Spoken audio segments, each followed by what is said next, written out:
taraftan çəkirəm. Fintam düz.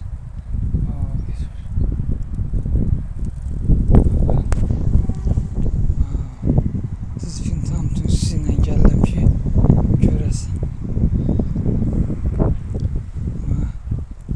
Hamısı nəzər lazımdır. Hamısı qaydasındır.